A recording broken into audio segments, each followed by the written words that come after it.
Welcome to our KosherBoyz event. My name is Avi Benjamin. I'll be your host. Today's class is sponsored by Nishmat, Avram Chaim ben Yocheved, Eliyahu Mani ben Leah, Eliyahu ben Chevsi, Elchanan ben Bruriah. This class we're sponsoring for everybody who needs peace of mind, everybody who needs bracha, hatzlacha, whoever's struggling. May this class help you guys get out of your struggle, hopefully with music and a few positive words from me and my friends. Maybe we can change your day or even your minute. I ask for absolute silence. I don't want to see nobody talking, please. I greatly appreciate it. Today's topic is game over. And I'll tell you why I picked this topic, because every time I explain to you why I picked the topic. 2-3 Shabbatot ago, I was in Forest Hills. So I'm walking by the park where I grew up on 175, with everybody, standing out there with their tank tops. And I saw a bunch of boys that I know personally that come from great families on Shabbat with their phones in their pockets, with their vaporizers, smoking, thinking they're cool, trying to catch respect from the girls or guys that are walking around the park. But I'm not judging you out because I did the same thing. I used to take the bus on Shabbat just to do what you guys do. So, I'm not judging. Am I a little disappointed? Just a tad. I brought a friend today. Before this friend speaks and I introduce him, I'd like to tell you what happened to me today. Today I was in my store and I saw this one girl. She's like 15, 16 years old.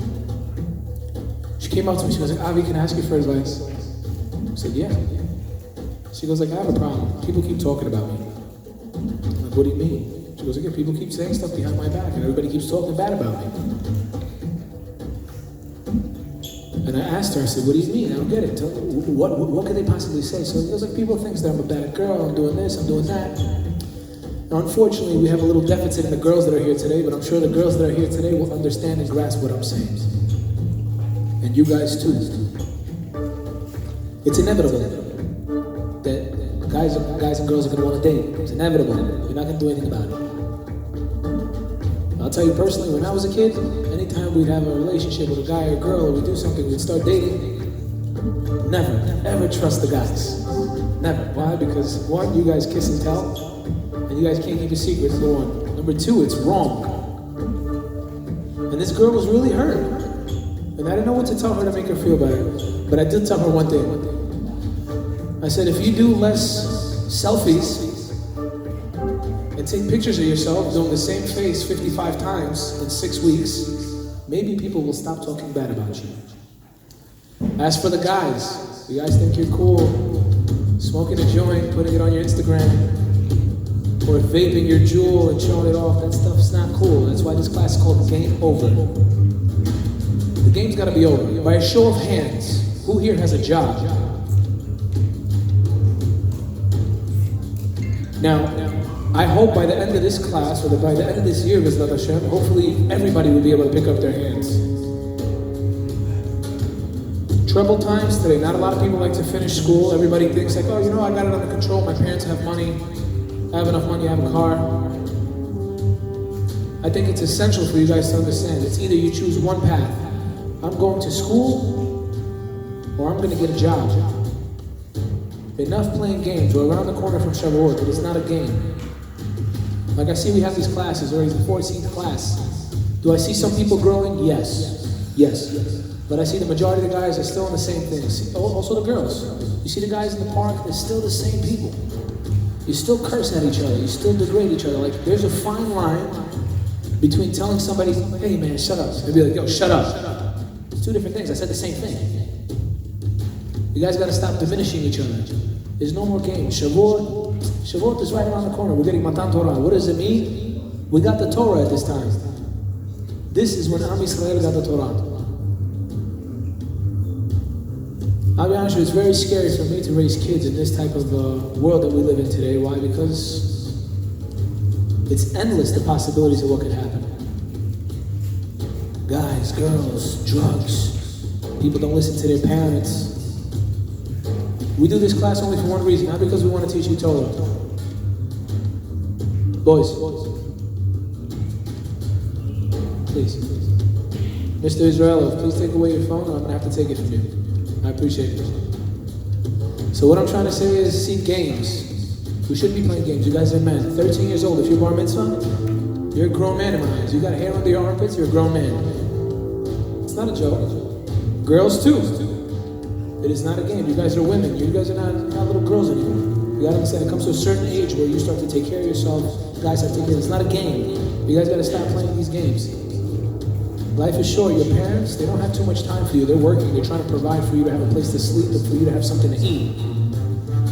It doesn't mean that you should be oblivious and not have to do anything right. Like I see, we just came to shul today. Mincha. 20 guys outside. Come in. You don't have to pray. You guys come to this class 13, 14 times. I see people come in here without a yarmulke. What are you doing? What are you doing? We got black people put on yarmulkes today. Nobody has the right to judge you, but it is my job to be able to tell you in your face when you're wrong. You know why? Because I'm not your parents. I could tell you that. And I'll tell you one thing I learned about this class. Last night, somebody taught me a lesson. It comes to this class. I had a good time with this person, which means that if the information that I'm trying to give you, you guys remember, there's going to be a time where I'm going to need it back.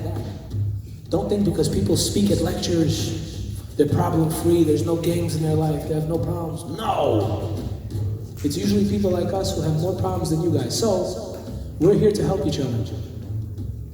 You see somebody didn't strap up tefillin, help them put on tefillin. Take 2 seconds, be nice, talk to each other nicely. Stop playing games with each other. You guys are grown adults. Now, I'd like to sit here and talk to you all day, but I brought a very, very special guest. He's a very dear friend of mine who I had the pleasure of meeting. He's young, smart, very talented, and way beyond his years. And to be honest with you, it's a pleasure to hang out with him. Why? Because he brings the best out of myself. And without further ado, you guys do not need to act like you don't know who this person is. We've done a very good song called Chains. Mr. Dr. Erik Eliyahu. Round of applause, please.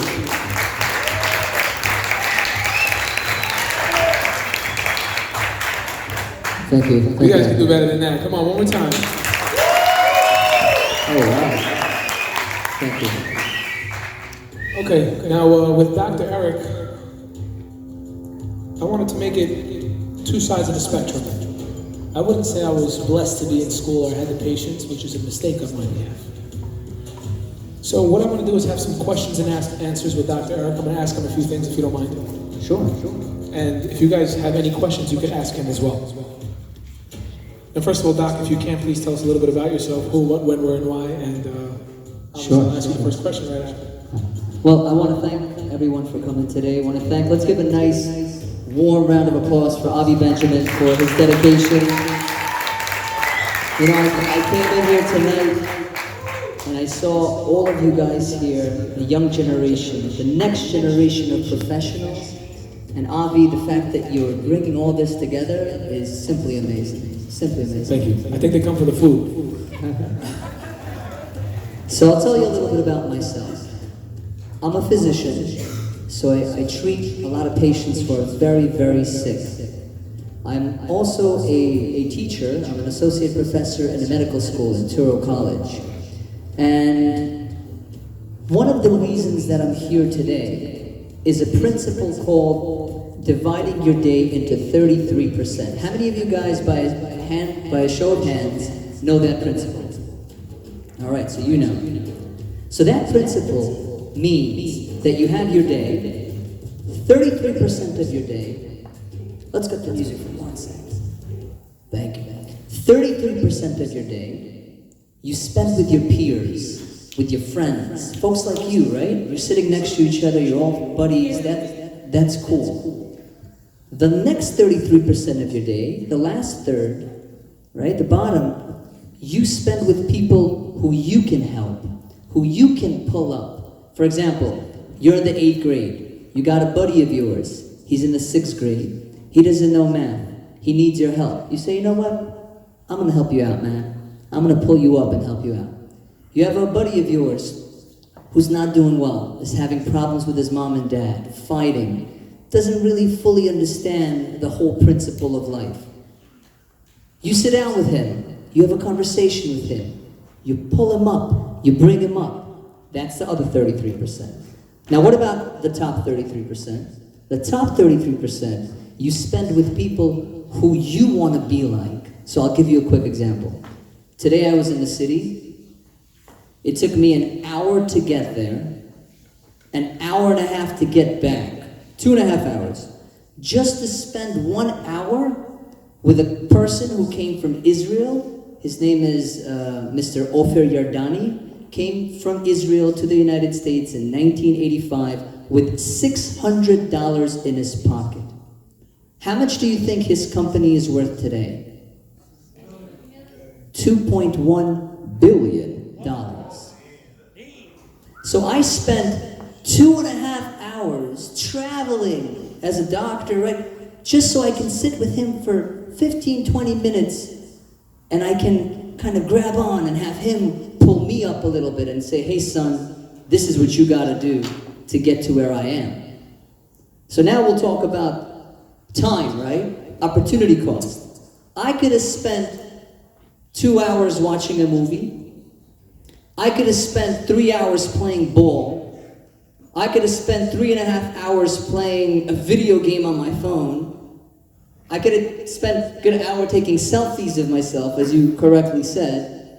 Or I spent 3.5, 4 hours trying to get and speak to somebody whose company is worth today $2.1 billion. What do you think the time is worth more that I spent?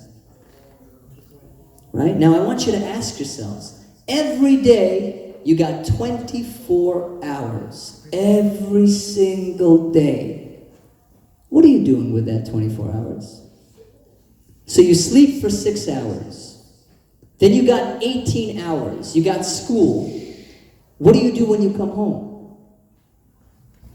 And that's the difference between people who really make it in life and become really successful and those folks who are always just dreamers. My first question to you, Mr. Doctor. I'll be honest with you, I can't help because this guy is so special to me. Don't look at the suit. As much as he is professional, he has such a big heart, and he's one of the most talented musicians you'll ever hear. You're going to hear him today. But before I get there, Thanks, Erik. I'm going to give you a kiss after. My question is, why are you here today? The truth.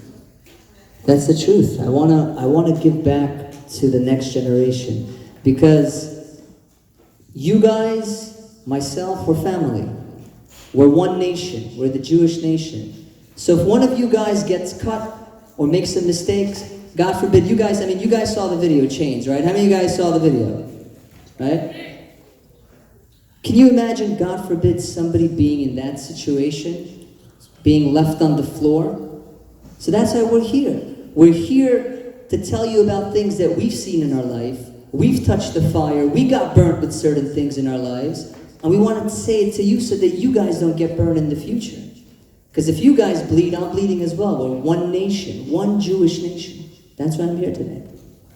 My second question is, what are your thoughts of importance on mentorship? What do you find being important to be a mentor?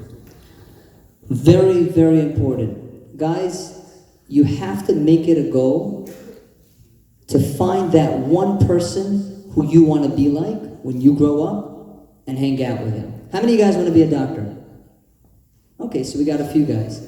So you should start very early, and a few girls, sorry. Ladies are important too. You guys should start finding folks who are physicians. Talk to them. Find out early on in the game, people who are very successful. They'll tell you, hey man, don't study this book, study this book. Don't go to that medical school, go to that medical school. Don't go to that residency, go to that residency. Why? Because they've gone through it. They know already. So mentors are very important. Why is investing in yourself important? I know you have like a lot of students that you teach in schools. You have a lot of medical students. We actually shot the video in his hospital. He had all of his students in the video, and it's like they're all following this guy. Like, if you can explain to me why is investing in yourself super important? How many of you guys know what an asset is? What's an asset? Right. An asset is something that has value, right? You are the biggest asset that you have. I'll give you a story. My dad and my mom, they wanted to refinance their home, right? We had a mortgage on the house, and we wanted to refinance the home. Now, two ways. I could just go call ABC Mortgage, XYZ Mortgage, and start hearing from them, the specialist, what's going on. I said, no. I'm going to read 7, 8 books on mortgages myself. I'm going to become the specialist. It's going to take me 5, 6 days, but I'm going to knock it out. Now when I call and I talk to somebody, I invested in myself. They're trying to trick me. They're saying, oh, we can give you this, we can give you that, because their law says this. I'm like, no, it doesn't. The law says this, and I can get that, and what did I do? I was able to position myself because I invested in myself. What if I trusted them? And I just went in and got a mortgage without reading up on it myself. You would have lost money. I would have lost a lot of money. And that goes with everything. Everything. How many of you guys know of Jim Rohn? So Jim Rohn, Jimrohn. You guys should YouTube the guy today. He says something really amazing. He says, rich people at home, they have libraries. Just like those books over there. They got libraries. All the rich folks, they read every single day. What do poor people have at home? Or less fortunate? Flat screen TVs. Why? Because you're hooked. You're eating the garbage that they're giving you. You're spending hours and hours eating that garbage. Whereas the rich folks, they're having conversations with smart people who died already. Well, hold on. Having conversations with smart people who died already? Dr. Erik, what are you talking about? I'll give you an example. How many of you guys know Walmart? Walmart, right? Do you guys know who opened up Walmart? His name was Sam Walton. He wrote a book called Made in America. I read that book twice. Listen, it's an autobiography. This guy is a genius. He went from nothing to opening up so many stores all over the world. $1 billion company. He's dead now. But I'm reading his book, and he's talking to me. He's telling me things in his book, how he made it. Opportunity cost, right? Watching 2-3 hours of TV, or talking to Sam Walton. What do you think I get the most return on my money? Talking to Sam Walton, right? My next question is, not one time have I seen the doctor dressed inappropriately. Oh. What is the importance in dressing properly? That's a great question. Very, very good Always, question. every time I see him, it's like 1,000 ties, different suits, always business ready for business. I wanna point out my son here. Abraham, you wanna get up and say hello to everybody? Let's give a nice Give this round of handsome man a applause. round of Knock it out. So there's an interesting study that was done in UCLA. It's a college, right? And Professor Marabi was his name. What did he say? What did that study say? Well, you see how I'm talking to you now? There are 3 components when I'm talking to you. Number 1, there are the words that I'm using, right? That's one component. Number 2, there's a tone of my voice. I really like the way you look today. Or, I really like the way you look today. Right? The tone of my voice. And then there's my body language, the way that I present myself, and the way that I dress, the way that I talk. All of that is together as well. What do you think, percentage-wise, if you had to guess, are words, for you to understand what I'm saying, for me to have impact? 7%. What do you think about my tone? If I change my tone, I can make you understand me better. How much percentage? 38%. These are studies. 55% is my appearance and my body language. So think about it. You could be saying something, but if you're dressed like, yo, what up, man? How you doing, right? Which is fine. But how's that going to come across if you're interviewing in the city for a huge organization? How are you going to dress? How are you going to talk? Now, hey, I love hip-hop. Me and Avi do a lot of tracks, right? I love hip-hop. I love R&B. But when I'm in the city, when I'm talking to somebody, hey, Mr. Smith, how are you? You look amazing today. Say hello to the missus. I'll see you later, right? I'm showing myself because I want to communicate effectively. I don't want to, that's why appearance is everything. And I tell all my kids, suit, tie, you're not wearing a tie today, you're grounded. What? Suit, tie, that's how you project yourself. And appearance, you said something golden today. God willingly, each and every single one of you are going to get married. The ladies, Amen. the boys. Now, what's the first thing that the grandmother or the grandfather or the parents say?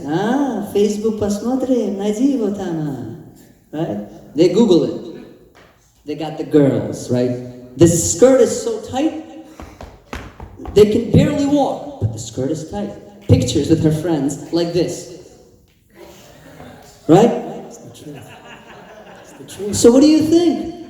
I'm a father. I got my kid Abraham. He says, Dad, I love Christina. What's her name? Christina. She's Bukharian. Nothing against people's name, but Christina. Hold on. Okay, number one. Let's see Christina on the internet. Okay, cool. Oh, wow. Her lips like they look like they're monkeys, like they're inflated. I don't know, like this. How many of you guys think that these are gonna be good wives? I don't know, man. I don't know. What about the ladies? You see a guy, he's got the cap backwards like this, he got some tattoos on him, he's got the jewels. No, think about it, you're trying to get married, I'm keeping it real with you, right? Now her parents are looking, come on about it, on businessman. A businessman, really? You don't look like a businessman to me. I go to the city a lot, I'm with a lot of successful people, and they believe in one thing. It's called your personal brand. You guys know Versace, Gucci, right? All of these brands. You got your brand. It's me. How I portray myself here, when I walk out of here today, that's going to be my brand. How I dress, how I talk, how I'm on social media, how I speak to my children, that's my brand. That makes the difference between going outside and everybody saying, hey, Dr. Erik, it's so nice to see you, as opposed to people being like, yeah, don't come up next to that guy, just walking away from you. And once you lose your brand, once they find out that Coca-Cola had poison inside, once, I'm not saying it does, disclaimer for Facebook, but once you find out, are you going to already start to think about drinking Coke again? You'll be kind of nervous, and man, they got poison in there. So appearance is everything. You lose it once, you post a picture like this once as a girl or a guy, it's done. So go home today and just delete all of that stuff, please. It's funny you mentioned that. I was speaking to one of my friends about 5-6 months ago, and she basically, listen, can you talk to my daughter? She's been really bugging out recently. She's putting up stuff when she goes to the beach and all this stuff. So I spoke to her, I messaged her, and I told her, she goes, I really want to get married, I don't know how to get married. I said, think about it, how are you going to get married with those pictures? And she goes, like, you know what, you're so right. And I remember that day, because I looked at her Facebook. She deleted all her photos. She goes, like, I never understood that. So sometimes you need an unbiased perspective. Hopefully people like Dr. Erik and myself can give it to you. My last question for you, Mr. Doctor. Thank you. Mr. Doctor. By the way, I got to come in and have a little problem with my throat. Sure, what insurance do you have? I don't have insurance. Now, I want to know what your views are on Shabbat. How do you see Shabbat? Because I don't know if you were born observant or not, because I know I definitely wasn't, so I wasn't keeping Shabbat our whole family. I know the majority of people here weren't. I mean, some of you who were, you're blessed to be in it, and you're blessed to be born to be observant. What are your views on Shabbat? How do you see Shabbat? Shabbat. So, I'll tell you guys a very interesting story about Shabbat. I wasn't born observant. I got into religion. I went to Hebrew Academy at West Queens, which was a Kiruv school. So, I'm in medical school. I graduate medical school, right? I'm applying for residency. I'm going to interviews now, because when you go to med school, you got to do residency. Very tough, you work very, very hard, and it's very hard to get in. I go into interviews and I have my kippah there. And they tell me, hey, Erik, so you're going to work on Shabbat, yeah? And I said, you know what? I'm a Jew. I keep Shabbat. I can't work on Shabbat. I'll work on, if Christina's going to work one Saturday, I'm going to do 3 Sundays of work, just so I can be off Shabbat. Yeah, no problem. Okay, we'll talk to you later. So there's this process called the match process. I tell my students about this all the time, where you apply to all these different programs, you interview with everybody, right? And then you get an email. Think about the email that you get. It says, did you match? Meaning, did you get your position? So before I click on the email, my heart's going, tick, tick, tick, tick. Did I get in? Am I going to be a doctor? You know? I opened the email and it says, unfortunately, you did not match. I'm like, man, I have good grades. I had a 93 on step 1, 95 on step 2 before it was converted to 3 grade conversions. 93, 95 is pretty good. Why didn't I match? And I kept on thinking, man, because every time I said Shabbat, they would kind of smile. And then I had a choice. Am I going to say, HaKadosh Baruch Hu, I believed in you. I went with your Shabbat thing, and look what you gave me. Now I lose a year of residency. I may not become a doctor. I can't support my family. Thank you so much. Or I could have been like, you know what? That's my belief system. I don't care. Whatever it is, Shabbat is holy. So now we have something called a scramble. What's a scramble? You guys may not remember, or how many of you guys have seen an actual fax machine? Not the one that's on electronic, but a real fax machine. How many of you guys? Okay, so a few of you. So back in the day, there were these fax machines, right? And they had 50 papers only. And there were 3,000 medical students faxing their resumes to that fax machine. Do the math. 3,000 applicants, 50 papers, a lazy person, LaShawn sitting there, or Molly sitting there being like, I'm not going to check the fax. I'm not going to change the paper. I don't care. Right? And my paper gets in, and Dr. Harvey Dosick from New York Methodist Hospital, he decides to pull my paper and interview me. Now, Dr. Dosick had something called essential tremor. How many of you guys know what essential tremor is? That's where their head goes like this, or their hands go like this, the whole time. So I want you to imagine now, I'm interviewing with him, I'm very mad nervous, and I'm talking to him, he's like, so why didn't you get accepted? Why? I mean, you have very good grades. And the whole time Dr. Dosick's going like this. And I'm like, man, what? And I didn't know that the guy had essential tremor. I'm like, I'm shook now, I'm thinking, am I saying something wrong? Why is he going like this? And I said, you know, Dr. Dosick, it's about Shabbat, you know? And he's like, I'm a Jew, I'm not very observant, but I'm going to give you a contract. You won't have to work any Shabbat, but you'll have to do like 3 Sundays. I said, I'm down, Dr. Dosick. I signed the contract, I became a resident, then I became a physician.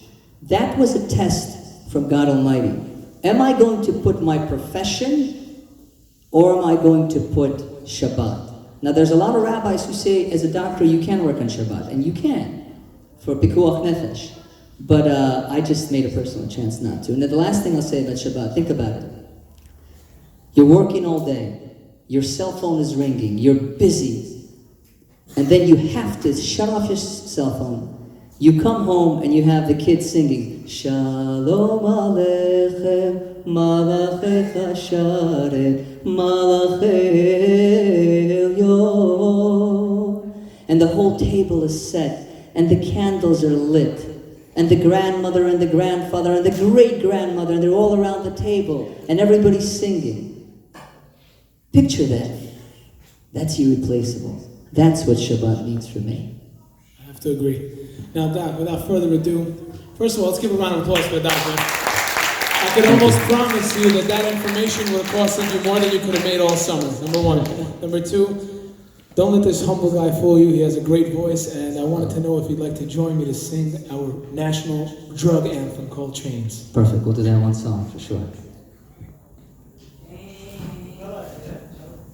Yeah, I think there's a question. What gives your life meaning? What gives my life meaning? My family, my kids.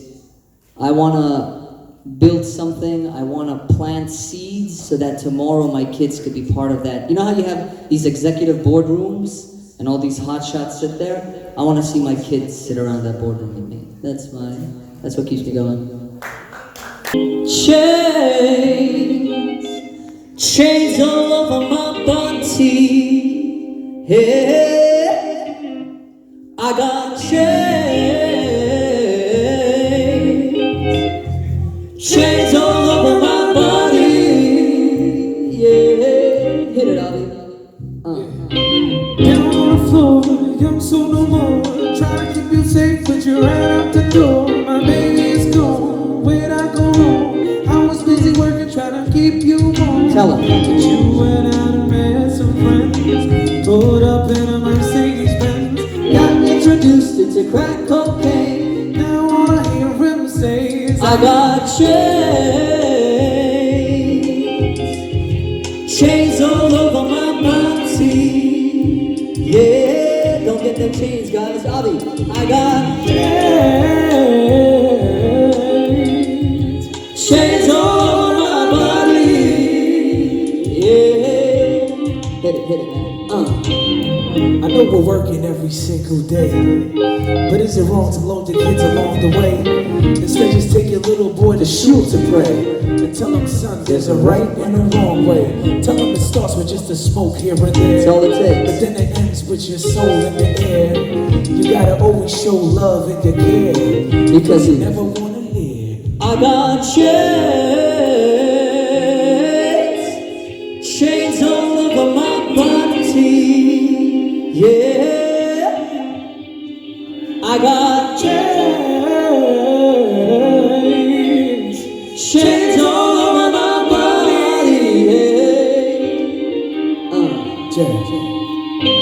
Now take a second, think why your baby's gone. You're probably working too much, you're never home. Steady thinking about financial success. Guess what? Now your family's a mess. Now you gotta bury your baby.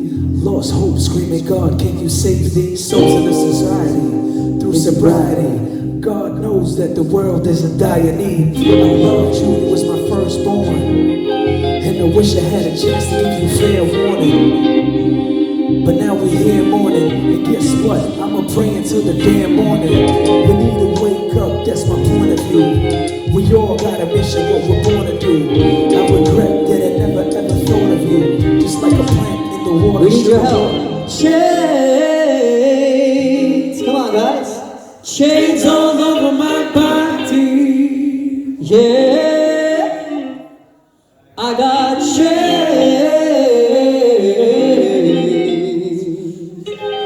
all over my body. Chains all over my body. I love you, bro. Love you too, brother.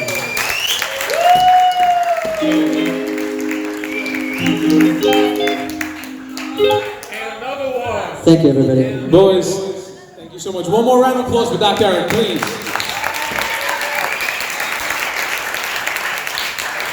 Now, in the next course of, I would say, about a month and a half, there's going to be a lot of videos coming out. There's going to be a lot of music. Since I'm working on an album, just like my friend Jacob is, and my friend King Kogan, I wanted to show you a track that's going to be on the album. I dedicated this song, the chorus, to my dear friend Erik over here. And you'll understand why in a second. So I'm not supposed to show this to you, but I'm going to show you a sneak peek, and after this, we're done.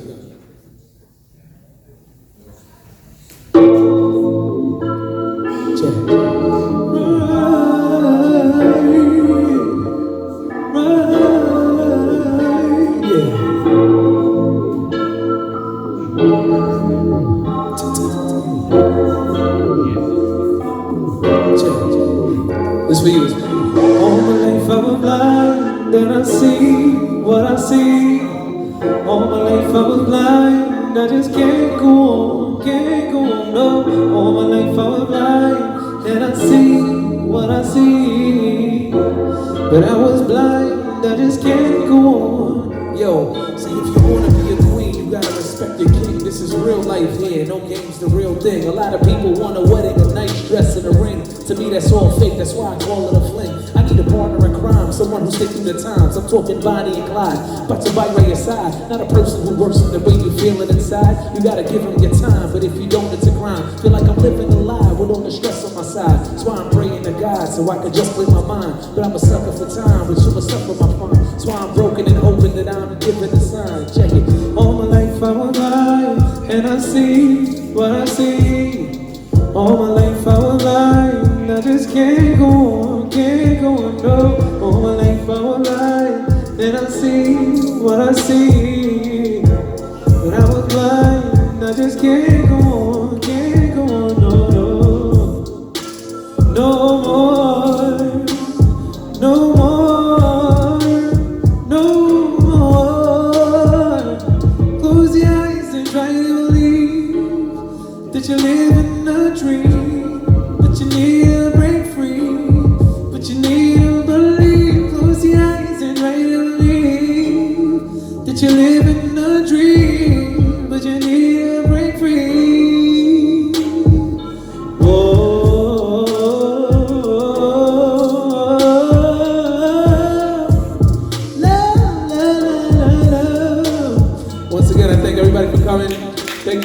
guys are a great crowd. All you men, do not leave. We have Aravit, so please join us. Once again, thank you so much.